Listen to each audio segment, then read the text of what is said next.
Coming up on CPTV, weather forecaster Mitch Bolda gives us his predictions for winter in the region. We see what a local eatery has to offer CP students. And in sports, we premiere a new segment with a preview of the boys' basketball season. Hi, I'm Drew Zimmerman. And I'm Reese Groppentine. Welcome to CPTV. Mitch Bolda will have your 5-day weather forecast, and Jack Gardner will bring us CP sports highlights. Here's what's happening at Crown Point High School. Turnabout tickets can now be purchased for $25 each in room C234. There are only a limited amount of tickets for the dance, so tickets will be sold on a first-come, first-served basis. Guests from other high schools can be brought, but no one out of high school can attend the dance. Turnabout this year is being held at St. Elijah Serbian American Hall in Crown Point, Indiana, and it's going to be on January 7th from 5:30 to 9 p.m. Tickets are on sale in my classroom, which is C234, for $25 each. If you are bringing a guest from another school, they must be enrolled in high school, and you have to fill out a guest form and get it signed by an administrator, and their ID has to be attached to it. All grades are welcome, 9 through 12. Tickets can be purchased before or after school. The holiday concert series schedule has been released and is as follows. The band will perform their holiday concert on Wednesday, December 7th at 7 p.m. The orchestra performs 2 shows on Sunday, December 11th at 2 and 4 p.m. And lastly, the choir will perform 2 shows on Tuesday, December 13th at 6:30 and 8 p.m. Tickets are $2 for students and senior citizens and $4 for adults and may be purchased at the box office, which will be open on Mondays, Wednesdays, and Fridays from 5:30 to 6:30 p.m. starting November 30th. If you haven't heard yet, predictions for this winter in the region are cold and snowy. Cold is Siberia cold. Here with details is CPTV's weather forecaster, Mitch Bolda. We are heading into our final weeks of meteorological fall, and we have experienced above-average temps throughout the entire season. While some of us may enjoy this weather, many long-range predictions are showing a vicious winter forecast ahead of us. First, we must note that we have a very good chance to see some early winter storms here in the region. The Farmer's Almanac, which is known as the most popular winter forecast, is often surrounded in doubt as to how accurate the forecast really is. However, over the past 225 years, they've had nearly 80% accuracy in their long-range forecast. Based on this year's forecast, they place us in that numbing cold and snowy category. Our next forecast we're going to look at is the Snow Day forecast. Snow Day is a collaborative forecast formed by a group of meteorologists throughout the United States. Similar to the Farmer's Almanac, we again see below average temps and above average precipitation. This prediction even goes as far to say that the Great Lakes area is the jackpot of winter precipitation. Finally, our last map is from AccuWeather. Their forecast once again shows the region in an area of snow and cold. AccuWeather does mention lake effect snow, unlike the others. When we bring up lake effect snow, we are talking about when a cold air mass is brought over a warm body of water, causing snow to fall on the lee side of a lake. Lake effect snow forms in narrow bands and can drop as much as 40 inches of snow in a day. All these conditions predicted for this winter could be due to what the Weather Channel is calling the Polar Express. Siberia is currently covered in snow, and some places have even seen up to 10 feet this winter. Many may wonder, how is winter in Siberia going to affect us here in the United States? The reality is that this jet stream that comes from Siberia into Canada is what causes a polar vortex here in the United States. Now, due to having above average snow cover in Siberia, it'll cause the air masses in Canada to further cool and push extreme cold and north winds into the region for us here throughout the winter. It will also generate many storms and turn on that lake effect snow machine for us here in the region. Many students purchase a school lunch every day here at CPHS. However, lacking funds may force students to charge to their accounts. But what exactly are policies regarding school lunch charging? Here's Ashley Reed with more. Throughout the year, CPHS has waited till the end of the school year to start the no charging rule. Yet this year they began enforcing this rule in early October. This brings up the question, what is charging and how does this affect students at lunch? I spoke with students and cafeteria manager Michelle Kral to find out. Charging means that you have a balance left on your mealtime account less than what the cost of a lunch is. If it's paid, it's $2.55. If it's reduced, it's 40 cents. So anything under that limit, that means you have to charge your lunch, and then you are required to pay it back. No, I really don't think it matters because I bring my lunch to school and I don't really buy my lunch. I felt that it was kind of unfair since the lunches I usually get cost more since I get double. I feel like my mom sometimes can't afford to pay my lunch, For CPTV, I'm Ashley Reed. We'll be back with your 5-day weather forecast after this break. I'm Don Bernanke, Indiana State Educator of the Year 2014. I'm 47 years old, and on March 7th, 2015, I was hit by a drunk driver. After that moment of impact, there's a lot of things that go through your head. Am I still going to be able to continue my career? What is my life going to be like after this? Those thoughts are pretty scary. When I was hit by the other driver, it was the largest surprise I've ever had in my entire life. My head hit the post behind me. It twisted my back very badly and caused me a lot of internal distress that I'm still to this point recovering from. It's something I'll have to watch over now for the rest of my life. I've taught history for over 20 years, and the one thing I've learned in that time is you can't undo the past. Don't drink and drive.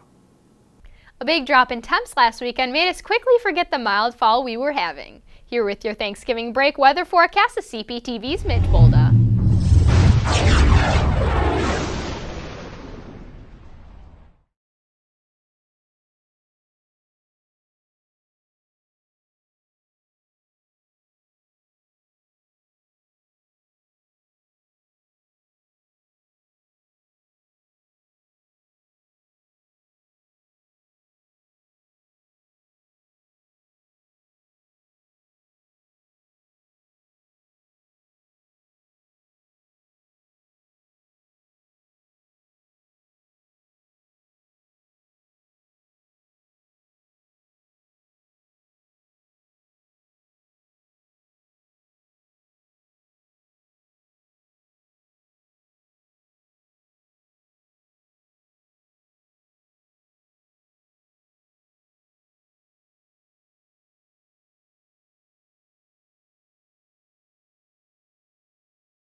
The girls' basketball team is off to a hot start, and CPTV's Nick Morgan brings us a preview of the boys' basketball team in the new segment, The Hype.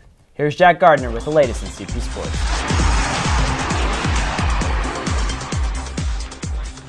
The girls' basketball team traveled to Northridge High School this Saturday for the Northern Lakes Duneland Classic Tournament. Coming into the tourney with a 3-0 start, the Dogs defeated the Goshen Redhawks 31-18. Senior Sydney Taylor scored 10 for CP. The girls suffered their first loss of the season in the second game of the tourney, falling to Northridge 49-32. Junior Maya Scheidt scored 15 points for CP on 3 of 10 three-point shooting.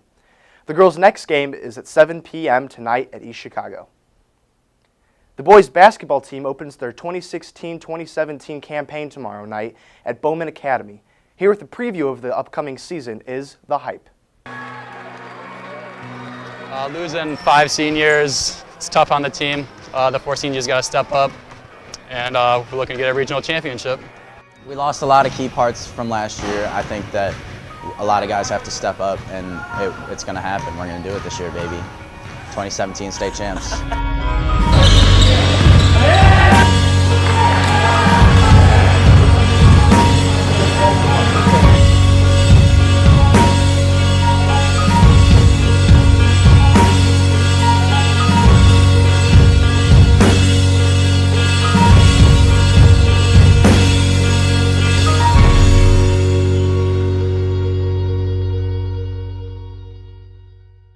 Coming off last season, we're definitely going to miss those 5 seniors. We graduated 5 really good kids with brought a wealth of experience and a wealth of production as well. We're going to need to really lean on our seniors for this year. Hopefully we can see our younger guys make more and more progress, and our biggest hope, as always, is to make sure that we're playing our best basketball at the end of the year. Obviously with our seniors and a lot of our upperclassmen graduating, it's going to be kind of a transition. Obviously we have a lot of new sophomores this year. A lot of them are going to have to step up. Sam Snodgrass, Man Hanlon, a lot of those guys are going to have to play some heavy varsity minutes, so just looking for them to work hard every day. Well, the improvement from last year and this year was huge, going from B team to varsity bench and working for minutes. Competition has jumped up a lot from varsity and freshmen, huge. There's a lot of bigger guys, a lot of older guys, there's a lot of experienced guys, and just got to step up for the competition. It's going to be a lot more of the younger kids having to step up their game to be able to contribute to the team and hopefully make it farther. I'm happy to be out here, being able to contribute to the team on a varsity level. The goal is to get to regional championship, but everyone's goal is always to win state. After losing a lot of experienced players last year, we're hoping that a bunch of younger kids, sophomores, juniors, step up, take bigger roles on the team. So we got big goals in mind, and we're going to need players to reach them. So we hope that a bunch of people step up and take part, do their job, and we'll win some games.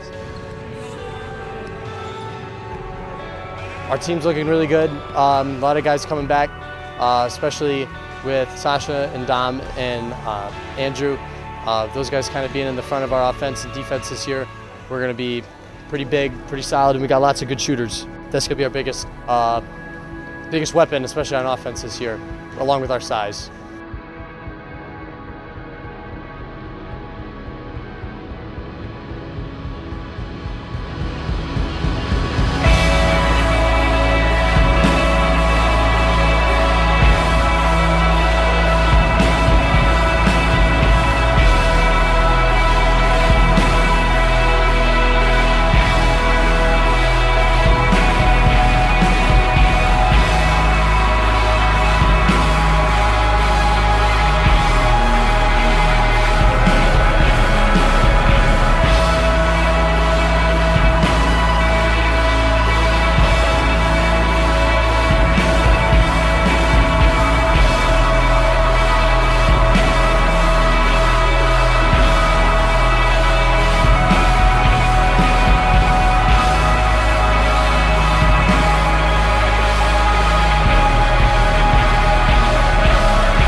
Basketball isn't the only sport preparing for the beginning of a promising season.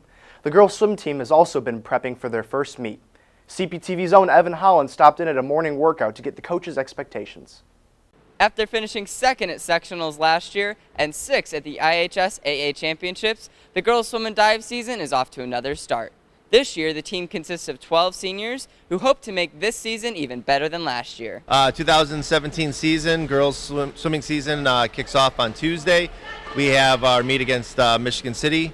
Looking forward to a great season. Got 30 swimmers out for the team and 5 divers out for the team. We have returning swimmers going to the state meet with Kelsey Artem and Hannah Kukuruga, bringing on some nice freshmen this year to hopefully fill in the voids of our seniors that have left us.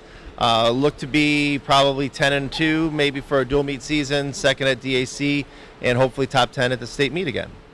The girls' season kicks off on Tuesday with a home dual meet against Michigan City. For CPTV, I'm Evan Holland. Overall, this winter season is looking hopeful for CPHS. And that's it for sports. One thing Crown Point isn't lacking is places to eat. CP is filled with eateries all over town. This week, recent CPTV's Savannah Everson stopped in at Rosati's Pizza on Broadway to see what they have to offer CP students.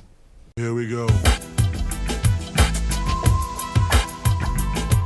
Like this.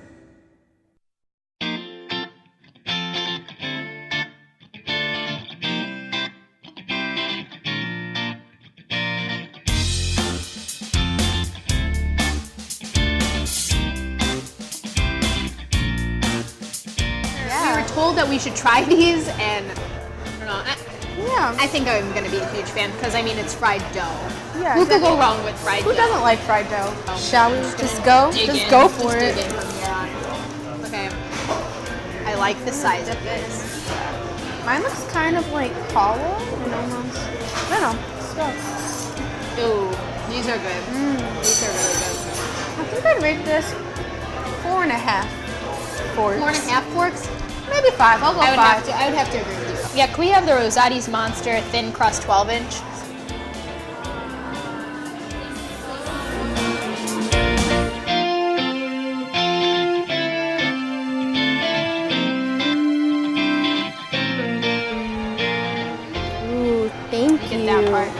good that looks. I love Doesn't that look great? That looks really great. Oh my gosh, it looks delicious. Okay, ready? All right, ready? 1, 2, 3. That's really good. Oh my gosh. That's loaded. That's like delicious. Absolutely good.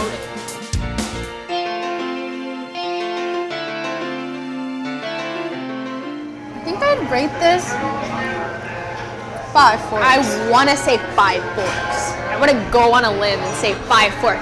Yeah. And I never say 5 forks. What do you think about it? To be honest, I'm not that crazy about it. Why not? I don't know. I feel like it kind of is bland. I'm not like a like a cannoli connoisseur, but like, I like it. Yeah. I think I would rate this 4 forks out of 5. I don't know. I'm gonna have to give it 2 out of 5. We actually opened up in September of this year, so we're still fairly new. We're launching our brand. We're launching our basically what we do here. We are Rosati's. You guys have heard the name. We've been around for a long time, and we just wanted to bring that brand, that feeling, that environment here to Crown Point, and let you know that we are family friendly. You got to go with the deep dish pizza. That is our brand product. That is our flagship product. Is our deep dish pizza. The recipe's been around for years. Very successful. Tastes delicious. We had a great dining experience here at Rosati's Pizza, and we would recommend it to all the students and staff at CPHS. The food was great, the atmosphere was spectacular, and the service was one of a kind. Overall, we give Rosati's 4 out of 5 forks. For CPTV, I'm Reese Groppentine. And I'm Savannah Everson. And lastly, as we head into Thanksgiving break, Peyton Belcher met up with various students to find out how they're spending Thanksgiving this year. Whether you see it as just another break or a special holiday, Thanksgiving is a time to celebrate family, food, and fun. While you eat until your pants are too tight, remember why we sit around the table every year. It's just a great experience. I enjoy the time off and the time to relax and be thankful. I'm most excited to see all my family, but most excited to eat all the stuffing, the turkey, all the green bean casserole. I just love the food on Thanksgiving, and it's the best. I celebrate Thanksgiving because it's a time to see the family I care about, see the family I like to hang out with. And it's a time just for like football outside with the boys and, cooking with my sisters and my mom. And it's a time that we just get to hang out and have a lot of fun. Give thanks for all you have this Thanksgiving and spend time with your family. Be safe over this holiday break and don't forget the Cool Whip. For CPTV, I'm Peyton Belcher. That'll do it for this week. Remember, you can view this show, as well as all of our past episodes at cptvmedia.com. You can also follow us on Twitter at CPTVmedia. For Mitch Bolda, Jack Gardner, and all of us here at CPTV, I'm Drew Zimmerman. And I'm Reese Groppentine. Have a great Thanksgiving break, and we'll see you in a couple weeks. Take care.